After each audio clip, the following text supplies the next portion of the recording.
Hello ladies and gentlemen, I just filmed another video, so I'm getting right into this one. It's not great news by any measure, and I really want to be completely honest and forthright with you. It kind of sucks. We are getting major subscription cost increases across Apple TV Plus, Apple Arcade, and Apple News Plus. Now forget Apple News Plus, it's not even available in most of the world, but like Apple Arcade is really a delightful gaming service on mobile, and Apple TV Plus is what I've called for months the highest quality movie and TV show subscription service in the market, but it's with its only downside being that it has a relatively small library. So let's see if those price increases can be justified in any way. And as always, I'll try to be nuanced. I'll try to give you some justifications for them that are not excuses, but I'll also be plenty critical. So you can always count on me being really honest with you and give you my true impressions. Sometimes I will not be as outraged by price increases as others, but in this case, I think I'm pretty pissed.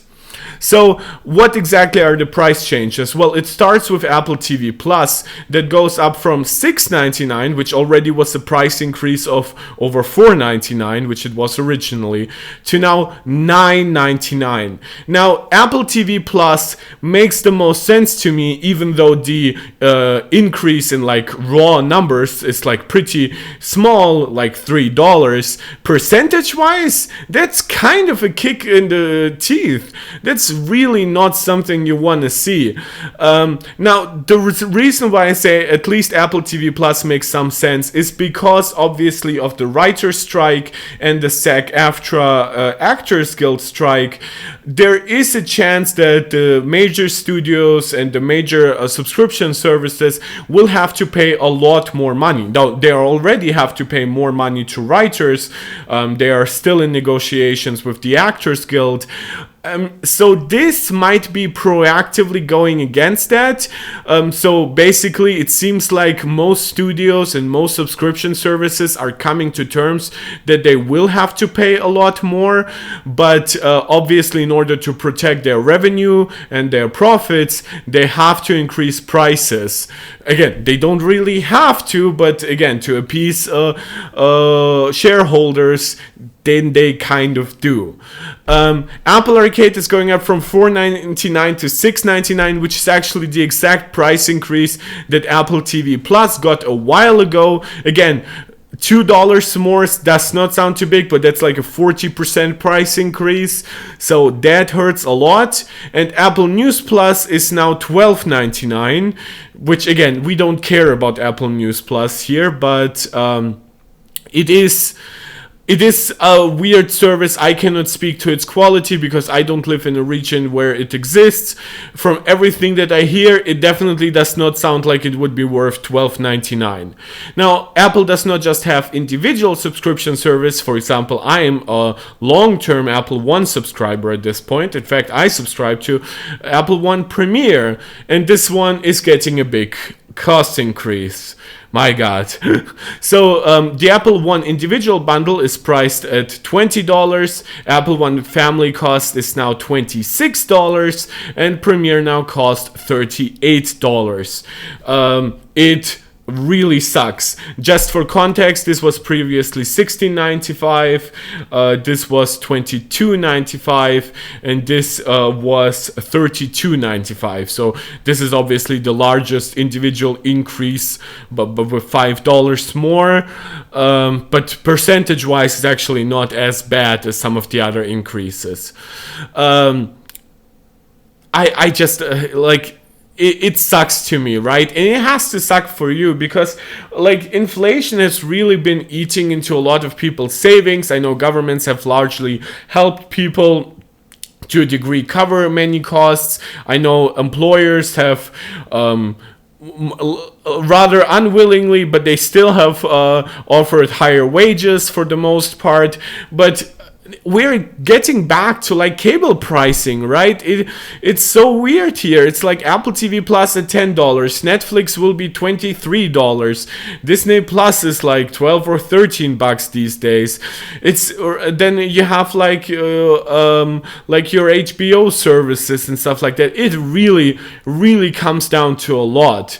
Apple TV Plus, this is the second price bump in 2 years, and even if you look at the annual subscription price, it's obviously higher as well, so you cannot really escape that price point, not better where that price increase, no matter where you're going with like the bundle or where you're going with the annual installment plan. So iCloud seems to be unchanged, but iCloud has always been incredibly highly profitable for Apple. Apple Music is the same. It went up from $10 to $11 not too long ago due to also negotiation changes with obviously the major music studios. And Fitness Plus, which is a completely internally run service by Apple, is the same, and it is not a great deal right now anyway, so I think Apple would be kind of scared to increase prices. The idea here is the same. It's the same corporate bullshit that is said by every company.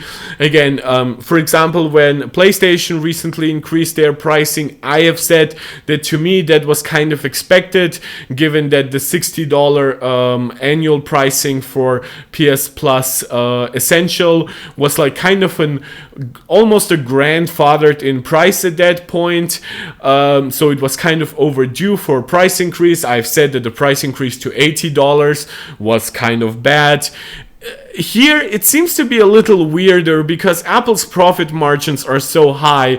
Could they really not have gone with some, at least some steps in between, right? Like maybe $6.99 up to like $8.49 or something like that. Maybe Apple Arcade going to $5.99. Apple News Plus being turned into an actually usable service. Maybe Premiere staying somewhere below $35, maybe $34.95. There definitely was a way to not force upon 40% jump upon us. You see and hear me getting a little flustered, and I'll spare you like the reporting here. It's basically Apple saying that like we are trying to offer you the best kind of service we can, so we have to charge you more. There is some truth about it, but again, it's not great to hear. The price increases go into effect today for new subscribers, and for current subscribers they will increase in 30 days time. So again, no real way to like avoid it. For example, like with PlayStation subscriptions, I always buy like years up front, so when the price increase goes into effect, it does not hit me for like 2.5 years.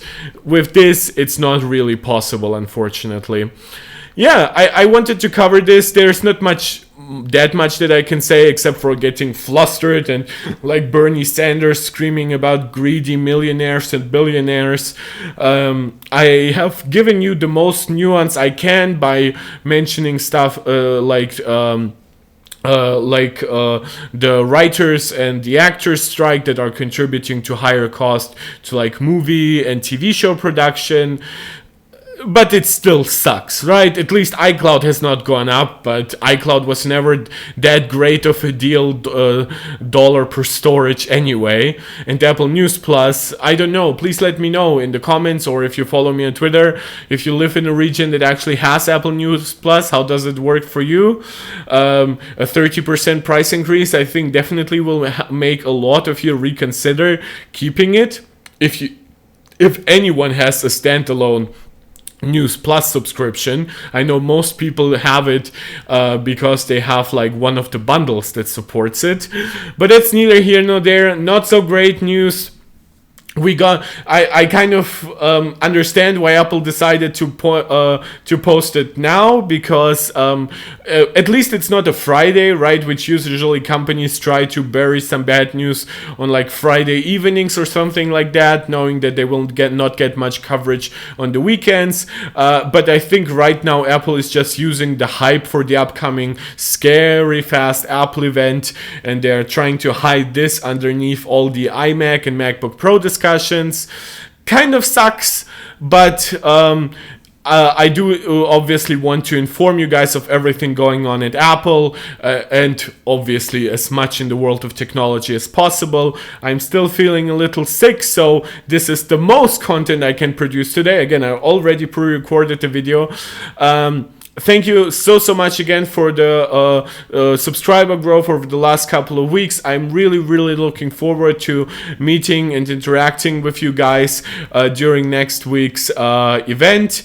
As always, please let me know what you would like to see me cover next. Do the fun YouTube jazz, as I call it: liking, subscribing, sharing, commenting, hitting the notification bell. And if you want to support me directly, the link to my Patreon account is in the description of this channel. And if you want to support me directly while I'm live, you can send a super thanks or a super sticker. And if a video is already processed on the website, you can still send a cute super thanks. So without further ado, thank you so much. I'll see you in the next one. This is Mark Tech, tuning out.